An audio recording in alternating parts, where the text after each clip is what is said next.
September 12th, the most holy name of Mary.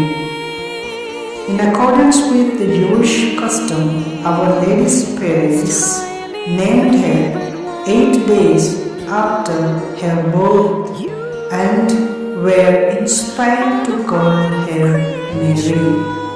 We venerate the name of Mary because it belongs to her who is the Mother of God, the holiest of creatures, the Queen of heaven and earth, the Mother of mercy. The object of the feast is the Holy Virgin bearing the name of Maria Mary.